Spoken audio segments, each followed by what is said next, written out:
पता है हम लोगों ने पॉलिटेक्निक मंत्रणा में यूट्यूब चैनल बनाया हुआ है और इसमें मैथ्स का बहुत इंपॉर्टेंट टॉपिक है, जैसे लघुगणक और लाभ हानि प्रतिशतता, चाल तथा समय और कार्य तथा समय, इसके बारे में आज डिस्कस करेंगे। ओके, तो चलिए शुरू करते हैं। पहला टॉपिक हमारा लघुगणक और इसमें आप देखिए इसके कुछ फॉर्मूले हमने यहाँ पर लिख रखे हैं जो कि एग्जाम ओरिएंटेड है और इससे सीधे क्वेश्चन एग्जाम में आता है। पहला जैसे फॉर्मूला है लॉग बेस में n है ए बी, तो आप इसको अलग अलग कर सकते हो, लॉग ए बेस में n plus log B base में n, इस तरह से आप अलग अलग कर सकते हो। अगर यहाँ पर कोई भी वैल्यू है जिसका गुणा यहाँ करा गया तो उसको प्लस में आप अलग अलग कर सकते हो, बस शर्त ये है कि यहाँ पर बेस आपका सेम होना चाहिए। ठीक है, अगला ये फार्मूला है जिसमें अगर आपकी बेस और जो पॉइंट है, जो नंबर है, वो आपका सेम होना चाहिए। जब ये सेम होगा तो इसकी जो वैल्यू होगी ये आपकी 1 हो जाएगी। अगला पॉइंट है इसमें देखिए आप लॉग ए अपॉन बी, जिस तरह ये लॉग ए इंटू बी था और यहाँ प्लस हो गया था, इसी तरह ये तीसरा फार्मूला है जिसमें बेस n है। आपको हमेशा ये ध्यान रखना है कि अगर आपको इस तरह फार्मूलों का यूज़ करना है तो आपका बेस जो भी होगा सेम होना चाहिए। अगर आपका बेस नहीं सेम है तो आप फार्मूला यूज़ नहीं कर सकते वाला। तो आप यहाँ देखिए ए अपॉन बी है तो लॉग ए बेस में n minus log B upon में ये बेस n हो जाएगा, माइनस लग जाएगा, लॉग ए अपॉन बी में यहाँ माइनस आ जाएगा और लॉग ए इंटू बी में आपका यहाँ प्लस आ जाएगा। और इसी तरह चौथा फार्मूला है, इसमें आप देखिए लॉग बेस में n है और ए की पावर b है, तो b आपकी आगे आ जाएगी, लॉग की प्रॉपर्टी है आपकी b बाहर आ जाएगी और लॉग बेस में n ये a हो जाएगा। इसी तरह ये पांचवा फार्मूला है हमारा, इसको देखते हैं लॉग यहाँ पर आपका नंबर है और ये बेस में n है, तो आप इसको अलग अलग कर सकते हो। अलग अलग करना है, बस यहाँ पर आपका जो भी बेस होगा, मान लीजिए x बेस है, वो दोनों में सेम होगा। ठीक है, तो ये आप अलग अलग कर सकते हो। लॉग m ये बेस में x हो गया, लॉग n बेस में x हो गया, आप अलग अलग तोड़ सकते हो इसको। और उसी तरह एक ये फार्मूला है, जैसे कि हमने वाला पढ़ा था, लॉग में a की पावर b है तो b बाहर आ जाता है, लेकिन अगर बेस में n की पावर a है, कोई भी पावर होगी तो वो सीधे बाहर नहीं आएगी, वो अपॉन में बाहर आ जाएगी। तो ये इस तरह हमारा ये हो जाएगा 1/a लॉग m बेस में n हो जाएगा। ये थे हमारे लघुगणक के कुछ फॉर्मूले और इससे रिलेटेड हम कुछ क्वेश्चन आगे करेंगे। तो x बेस में √8 है और ये 10/3, तो हमें x की वैल्यू यहाँ से निकालनी है। तो आप ये समझ लीजिए जो ये √8 है इसकी जो वैल्यू होती है ये आपका 8 की पावर 1/2 हो जाएगा और सीधे सीधे जो x का मान निकालना होता है, ये x बराबर जो होता है, ये जो √8 है इसकी पावर में ये लॉग की प्रॉपर्टी है, ये आ जाता है।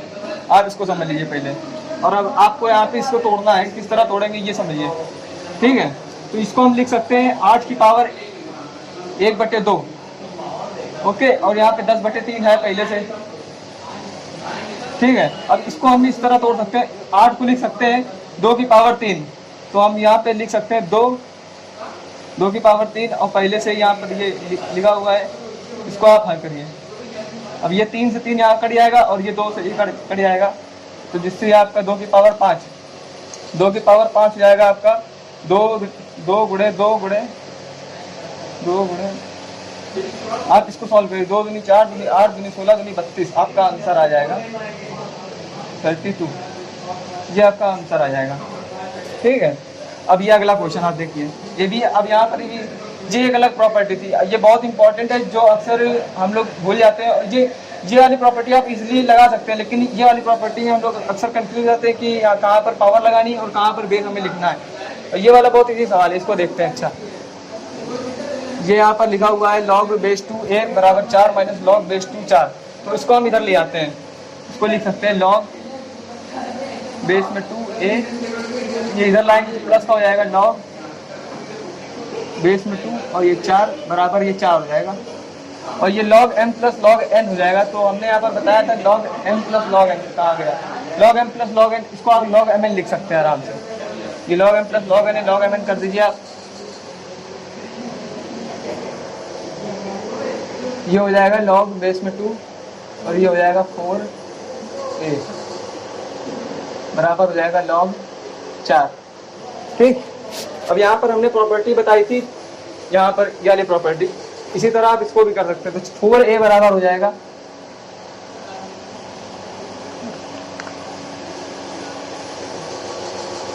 जिस तरह हमने यहाँ पर बताया था, जो x बराबर हो गया था इसकी पावर में ये लग गया था, उसी तरह 2 की पावर में 4 आ जाएगा, तो ये हो जाएगा 16 और ये 4a, तो a बराबर आ जाएगा 8। ये आपका आंसर हो जाएगा इस तरह से। पर ये 8 नहीं, यहाँ 4 आ जाएगा इस तरह से। क्वेश्चन कराए कुछ लघु गणक के, और अगला टॉपिक था हमारा लाभ हानि। इससे रिलेटेड कुछ क्वेश्चन आते हैं जो एग्जाम में, और इसकी मैं बहुत अच्छी ट्रिक बताऊंगा जिससे आपको फॉर्मूले याद करने पड़ेंगे। आपको फॉर्मूले तो बहुत जगह आपने पढ़े होंगे, लेकिन आप ट्रिक पढ़ लेंगे तो आपको इजीली आप जल्दी क्वेश्चन सॉल्व कर सकते हैं। जैसे कि ये क्रय मूल्य है, अगर किसी वस्तु का क्रय मूल्य दिया हुआ है और विक्रय मूल्य जब आप किसी वस्तु को खरीदेंगे उसके बाद ही बेचेंगे, बाद में आपका लाभ हानि के परसेंटेज बनेंगे। पहले आपने किसी को खरीदा तो वो क्रय मूल्य, और किसी वस्तु को बेचा तो वो विक्रय मूल्य होगा।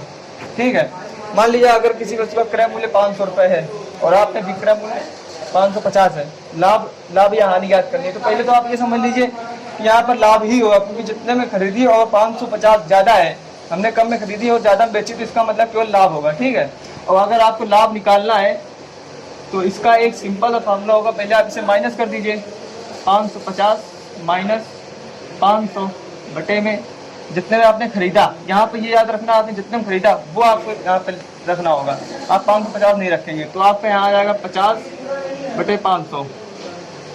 ठीक है, आप इसको कट करेंगे तो आएगा 1/10, और अगर इस परसेंटेज में निकालना है तो 100 का गुणा कर दीजिए तो ये कट जाएगा और आपका 10% का लाभ आ जाएगा। ये तो सिंपल तरीका था ये लाभ हानि निकालने का। अगर आपको क्रय मूल्य दिया हो और विक्रय मूल्य दिया हो, लाभ या हानि निकालना हो तो आप इस तरह निकाल सकते हो। अगर हानि निकालनी होती तो आपको यहाँ पे माइनस करके यहाँ पर आपको यहाँ पर भी अलग से वैल्यू रख देते तो आपकी हानि भी निकल आती। ठीक है, और ये देखिए आपका क्रय मूल्य दिया हुआ है और लाभ अगर 15% दिया हुआ है, और आपको विक्रय मूल्य निकालना है। मान लीजिए क्रय मूल्य दिया है और लाभ दिया हुआ है, लाभ इतना हो रहा है और विक्रय मूल्य दिया हुआ है, तो आप इसकी एक सिंपल ट्रिक है वो समझ लीजिए। लाभ अगर यहाँ पर दिया हुआ है तो इसकी एक ट्रिक है, जैसे ये लाभ है, लाभ 15% है, 15 को क्या लिखें, 15% को आप 15/100 लिख सकते हैं। ठीक है, ये हो गया। अब इसको आप 5 से काटिए, 5 से 15 और ये 20, आपको लाभ दिया हुआ है। ठीक है, आपको क्रय मूल्य दिया, आपको आगे जाना है, आपको जस्ट वैल्यू आगे जाना है, तो क्रय मूल्य से विक्रय मूल्य आगे जाना, तो आप इसमें जोड़ दीजिए। तो इसको क्या लिख सकते हैं, 20 को लिख सकते हैं 23/20। ठीक है, और आपको क्रय मूल्य से विक्रय मूल्य मतलब आपको लाभ निकालना है तो आपको जोड़ना है। अगर हानि निकालनी होती तो आप 20 में 3 घटा देते। अगर आपको लाभ निकालना है तो 20 में आप 3 जोड़ दीजिए तो 23/20 आ जाएगा, और आपको आगे जाना है तो आप सीधे गुणा कर दीजिए। अगर आपको विक्रय मूल्य से क्रय मूल्य में जाना तो जस्ट इसका आप उल्टा गुणा कर देंगे तो आपको निकल आएगा वैल्यू, जैसे ये वैल्यू दी हुई है। अब इसको यहाँ पे यूज कर लेते हैं। अब ये 400 था, 15 को हमने उस तरह तोड़ा तो 23/20 आ गया। अब 400 को आप इस तरह लिख दीजिए, थोड़े 23/20। आप इसको सॉल्व करेंगे, 0 0 जाएगा और ये जाएगा 20 बार में।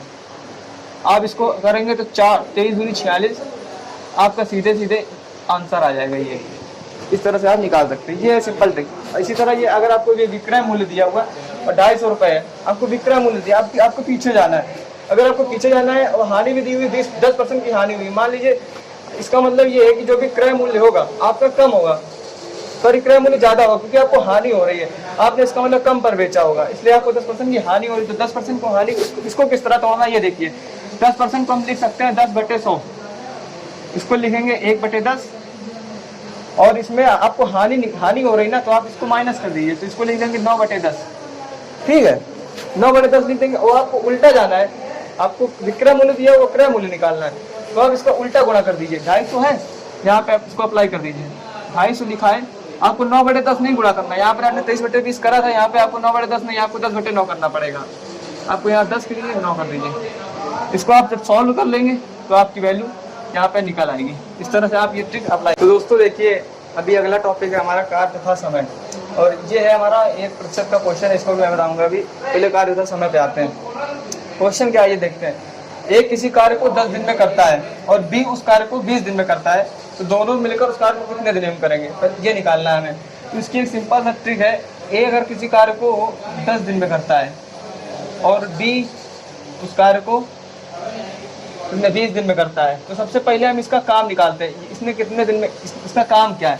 तो उसको निकालने के लिए आप पहले इसका एलसीएम निकाल लीजिए। आपका ये 20 आ गया एलसीएम लीजिए, और 10 दूनी 20, तो ये इसका जो काम आएगा यहाँ पे ये काम आएगा, इसका काम होगा 2, और इसका जो काम होगा 1 होगा, क्योंकि इसने दिन ज़्यादा लिए तो काम कम होगा, और दिन कम काम उतना ही तो काम ज़्यादा। समझ गया, इस तरह से आप निकाल सकते हैं। तो ए प्लस बी का काम, ए प्लस बी का काम जो हो जाएगा,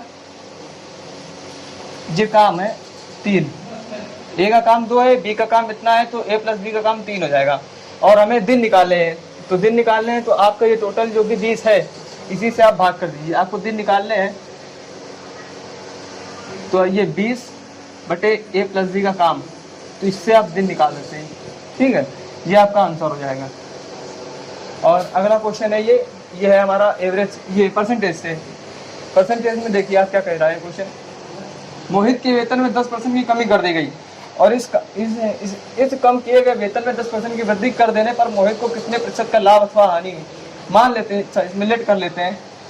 मोहित का वेतन कितना था, वेतन मान लीजिए पहले हमारा था, मानना है तो आप 100 मान लीजिए, ज़्यादा सही रहेगा। मान लीजिए उसका 100 था, 100 वेतन था उसका, 100 रुपये था, तो 10% की कमी कर देगी। 100 था तो 10% की कमी कर दी, कितना बचेगा, 90% बचेगा। तो 100 में आपका 90% ये हो गया, 90%। ठीक है, और 10% कमी कर दी गई तो 90% ये हो गया। अब इस कम किए गए वेतन में 10% की वृद्धि कर देने पर, अब 10% की वृद्धि कर देंगे तो 100 में 10% की वृद्धि कर देंगे तो 110। आप इसका गुणा कर दीजिए। ठीक है, इसको आप काटोगे, ये इससे कट जाएगा, ये इससे कट जाएगा, तो ये 11 9 99 हो जाएगा। और ये यहाँ पर पहले इसका वेतन था 100, तो यहाँ पर आपको हानि होगी कितनी, 100 था पहले और 99, तो ये हो जाएगी 1। यही आपका आंसर होगा, इतनी हानि होगी आपकी। ठीक है, तो ये था हमारा आज का, ये टॉपिक कंप्लीट हुआ। तो दोस्तों अगर आपको वीडियो अच्छा लगा हो तो वीडियो को लाइक करें, सब्सक्राइब करें और चैनल को जरूर शेयर करें।